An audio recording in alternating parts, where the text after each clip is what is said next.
So my beautiful bald-headed king Dana White announced multiple fights. I couldn't react to them. I was with my sister. He announced multiple fights. I was going to do this video earlier today, but I was too busy wasting my kids, wiping them up with tissues, if you know what I mean. I'm reacting to it now. And I want to break down some of these fights because a lot of these have huge implications for the futures of not only their division and other divisions. This is a huge night, huge day. Let's just start with the main two. UFC 314, right around the corner. Everybody knows around the corner. I didn't know what it would be. I thought it would be Kai Kara versus Pantoja, which I'm still looking for. Okay, let's not rob Kai Kara. Volkanovski versus Lopez. At first, I was thinking interim featherweight title. It's featherweight title. It's the real one, official. And Paddy Pimblett versus Michael Chandler, 5-round co-main event. Let me just start off by saying, Ilia Topuria. I don't know if y'all can see. Ilia Topuria has vacated the belt. He's gone. He vacated the belt. He wanted to move 145, whatever the fuck it is. He wants to fight Islam. Islam said no. Let me just start this by saying, let's do Charles Oliveira versus Arman Tsarukyan 2. First fight was very close. Make it a 5-round fight night main event. You'll sell out crazy tickets. Trust me, UFC, please. And then you do Ilia versus Islam, main event, pay-per-view. Everybody wants to see it. Let's not beat around the bush here. Let's not make Ilia fight Arman Tsarukyan first. Ilia already did you a favor by stripping himself of the belt, so he's not keeping the belts, he's not keeping divisions up. He's not a John Jones. He's not a guy who will keep a division up, keep a division waiting. And I'm just gonna say I'm leaning towards Volkanovski. There's one thing I gotta say. A confident Volkanovski with a good chin, a full training camp, that's a damn good Volkanovski. That's a scary Volkanovski. Another thing, people don't realize this, right? This man, Volkanovski, since February of last year, he's been training for two people. He's been training for the Ilia rematch and the Lopez fight, because the Lopez fight has been going around for a while. So many rumors of it forever. There's been rumors of it for a long time. People were wondering if Volk should even get a rematch with Ilia. I thought he should. It's only fair. He's only the GOAT, you know. Fucking bum, right? Yeah, I'm leaning him here. Like, Lopez gasses out after 2 rounds. Dan Ige honestly could have beat him in a close decision if he made him stand up instead of going to his full guard like a retard on 3 hours notice. Lopez gasses out. And Volkanovski is still the GOAT. It is what, say what you want. He's still the GOAT of featherweight. Unless you want to count Aldo. Volkanovski's the GOAT of featherweight. I think he'll win this one. I think Lopez will gas out. But this is just huge because it's going to suck too. Because if Volkanovski wins, is he going to be called a fake champion? Probably. If Lopez wins, is he going to be called a fake champion? Not as much, but probably. And people saying that Ilia is scared of Evloev or Lopez, I've seen stuff like that. I don't think he is. Because what is Evloev going to do? Out-wrestle him 5 rounds? And he's going to gas out? Like, it's not going to happen. Evloev has had problems. His best win is Aljamain Sterling. Great win. Amazing win. It's one of the closest fights there is. It really is. So I'm going to go Volkanovski here. Let's go to the co-main. Paddy Pimblett versus Michael Chandler. I'm 50-50 on it. I'm really 50-50 on it because Paddy Pimblett's best win is Bobby Green. And Bobby Green sucks on the ground. Chandler, he's still a monster. Chandler's still a fucking monster, man. 5-round co-main event. Keep that in mind. It's 5 rounds. Dana White fucking cooked. I love Dana White. Sometimes announce John Jones versus Aspinall, and I'll actually glaze you. You're my Jesus Christ if you announce John Jones versus Aspinall in the next 2 months. I will love you. I will forgive you for everything you've done. I mean shit, bro. I'll forgive you for anything. Just, he's cooking. I don't know the other fights on 314. Actually, no, I do. He announced a lot of fights. But those are the main 2 for 314. Jack Della Maddalena, JDM, my boy. My first video on this channel, was Jack Della Maddalena should be next for Bilal. I made a video defending Jack Della Maddalena's case, saying that Shavkat should not be next. And let me just say this. People said, look at it. Look, top right. Or bottom right, I guess. Shavkat got screwed over. Shavkat did not get screwed over. He declined the fight. He was injured. JDM stepped up. I thought he was... I'm not gonna lie to you, it scared the shit out of me when I realized he was not fighting Leon, because I love that fight. I think that was a great fight, one of my favorite fights of the year. And I thought he got injured again, and that would have killed all of his hype. He's fighting Bilal Muhammad. I'm leaning Bilal, I really am. But JDM has that finisher in him, and I'm gonna tell y'all straight up, Bilal versus Shafkat would have been a snooze fest. Y'all would have hated that. Y'all would have actually hated that. It's a snooze fest. At least with JDM, he always tries. He's a dog. I know Shafkat's a dog too, but after the Ian Gary performance, what hype is he riding? You know what? There's not really much hype for him anymore. There still is. There's still a lot of fans. I'm still hyped in him, but after the Ian Gary performance, I don't think he beats Bilal. JDM is just unanswered questions. His best win is Gilbert Burns. I'm a little scared about that. Best win is Gilbert Burns.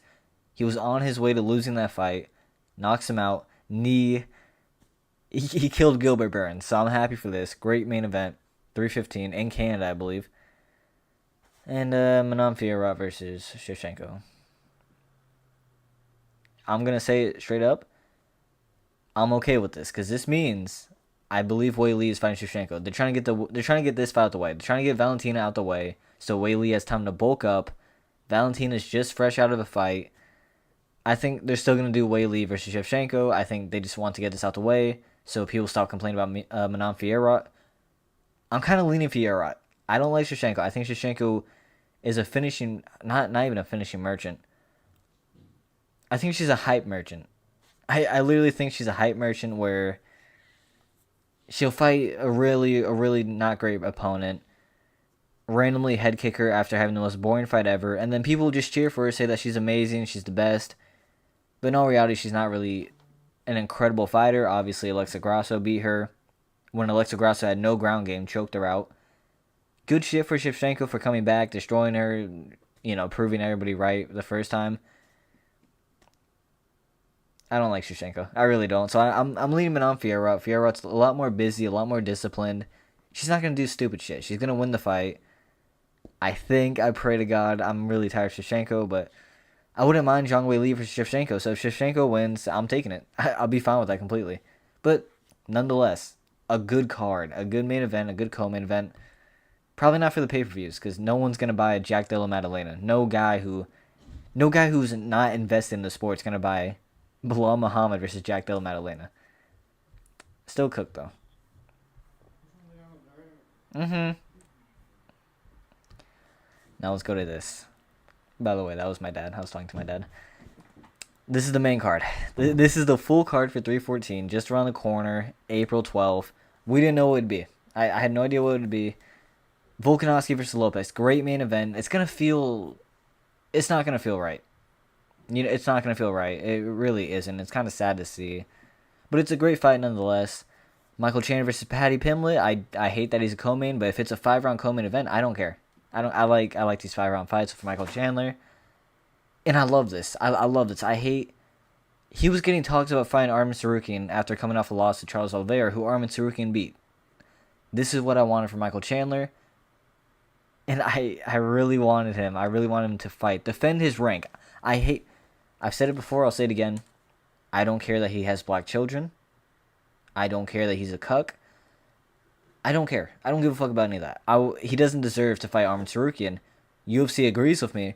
Paddy Pimblett, he's kind of a star in the making. I'm 50-50 on that fight. Patricio Pitbull. A legend we've been waiting for. I don't remember how old he is, but he might be on the older side now. Is fighting Yair Rodriguez, who I like Yair. I kind of think he's a pussy. I kind of think he folds. But I don't see Patricio beating him here. But if he does, hear me out, right? If Patricio beats him, this could be bigger hype than Michael Chandler when he first came to the UFC. This could really be big. If he beats Yair Rodriguez in a knockout, same way Michael Chandler beat Dan Hooker, not only is it a better opponent, it could have the same amount of hype Michael Chandler had coming into the UFC, which now it's not much, right? If you remember when Michael Chandler was announced, and when he knocked out Dan Hooker, people were calling him champion. People were saying this guy's going to be fucking amazing. This guy's going to be world champion. There was so much hype because it was more than fighting. It was proving yourself. It was legacy. It was more than fighting. It was, can you actually compete? If he shows that he can compete and he beats Yair in a dominant way or gets a flashy knockout, the hype around this man's going to be insane. I'm not going to sugarcoat it. The hype around this man's going to be insane. But let's move on. My boy CP. That's still the worst nickname ever. Jeff Neal versus Carlos Prates. There was talks of Carlos Prates fighting Bilal Muhammad. No, I believe Shafkat. One of those. There was talks of him getting an immediate title shot. I think this is the right way to go. Prates versus Jeff Neal. Jeff Neal just came off an RDA win, knocked him out clean. And Prates, man, Prates, CP. I love this guy. I don't love CP. I love Carlos Prates. Let me clarify that for the people who don't understand. I love Carlos Prates. He's the guy you want heading the UFC. He's the guy. He's just lovable. He's just a good fucking guy. Maybe I don't know. With a nickname like CP, it's hard to call someone a good guy like that. But you know he's entertaining. He's a good prospect. Jeff Neal just came off RDA. There's gonna be a knockout this fight. There's gonna be a fucking knockout this fight. Unless Jeff Neal does the Ian Gary where he just acts. But Prates pulls the trigger. He's not just gonna out jab you the whole fight, leg kick you the whole fight. He's gonna pull the trigger. He's gonna be a shot selector. Someone's gonna finish this fight, and I might go Jeff Neal. Prates got held against the fence by Neil Magny. I know Neil Magny is a gatekeeper, but he's kind of on the way out of his career. And I know he knocked out Neil Magny, like I said he would. But Jeff Neal's different. Jeff Neal's different power, different strengths than Neil Magny. Might not be as big. He might not be as big, which I can see playing a huge factor. But if Prates gets caught, it's still Jeff Neal. It's still fucking Jeff Neal. Either way, it's a good win for both. Great fight, great names. Nikita Krylov, the guy who died and then came back. I don't know where the fuck he's been. I believe he was serving time in a war. I'm not going to say which because I don't want to get political. Yeah, Nikita Krylov. Dominic Reyes, my GOAT. The GOAT Slayer, the guy who beat John Jones. And if you disagree with that, you're a retard and I hate you. The guy who beat John Jones and got robbed of his whole career. He's coming back. If he beats Nikita Krylov, give him a title shot. I don't give a fuck anymore. Give him a title shot. If he beats Nikita Krylov, I don't give a fuck. I don't want to see him fight Jamal Hill. I don't want to see him rematch Yuri Prohashka or Jan Blachowicz. I don't know why I said that so fucking wrong. Give him a title shot. At this point, like I'm down with it. Everybody's riding the Dominic Reyes hype train. Everybody's riding his penis. I love him. We all love him. It's Dominic Reyes. You can't dislike him unless you're a John Jones dick sucker. You can't dislike Dominic Reyes. Moving on. Dan Ige versus Sean Woodson. Very underrated fight. Sean Woodson has knockout power. Very long, very lengthy. He's built fucking... It's an atrocious build. It's atrocious. And I don't even use that word, but it's that bad. Dan Ige, the guy who almost beat Lerone Murphy, the guy who almost beat Diego Lopez on 3 hours. But he's a fucking retard. He could have beat Diego Lopez and Lerone. I didn't choose him in either of those fights, but he's a fucking retard. It is what it is. Respect to him. Great fighter.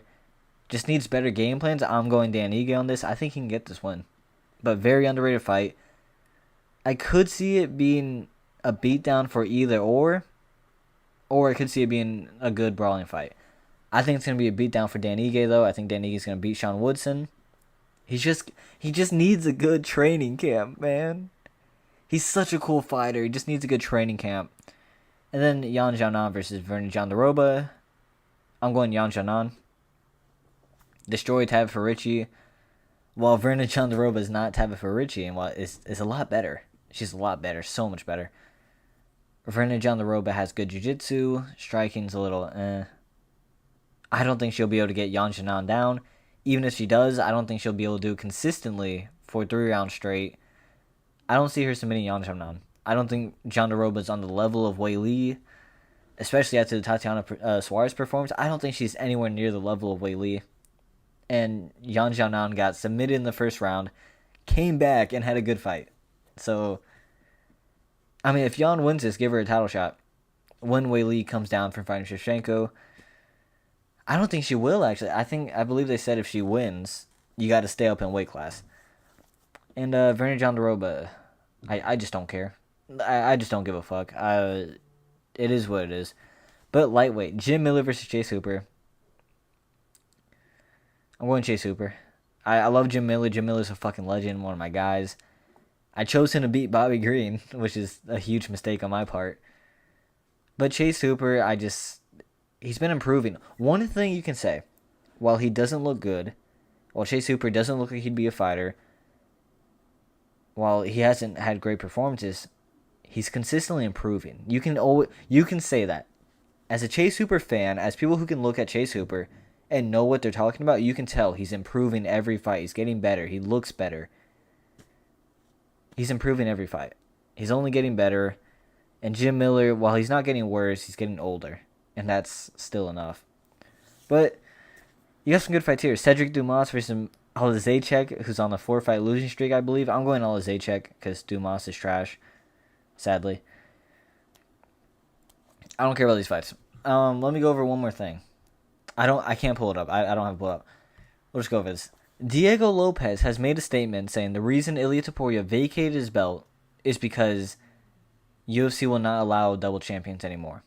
I don't know how true this statement is. I don't know if that's what UFC is doing. If UFC goes in the direction of not allowing double champions anymore, it might be bad. It might be really bad for everybody. Because think about this. Let's say Dricus du Plessis is still champion. Are you going to strip him of his belt if he wants to fight Pereira? That's going to be a super fight. Double champions is kind of what puts everything together. Two belts competing against each other. You're not... I hope that's not the direction they're going in. Diego Lopez said Ilia Topuria gave it up because they wouldn't let him move up. If UFC is really doing no double champions, I don't know if it's been confirmed. Like I said, I'm just going off what I saw from Diego Lopez. If UFC is really doing no double champions, it won't end good. I don't think it will last. I really don't. They could have so... You know how many cards they've had where like it's a shit card, but it's a double champion? It's a super fight? It's... The super fight, that's what it is. It has that name. It's called a super fight for a reason because it's two champions, two belts, two everything. It's two of the best guys in the world going at it in different weight classes. It's like... It's a super fight. So I just want to give my opinions on this. Like I said, I gave you some winners, some losers. I'm going to release predictions tomorrow for Curtis Blades. I love y'all. I don't know what else to say. No gay shit. I love y'all.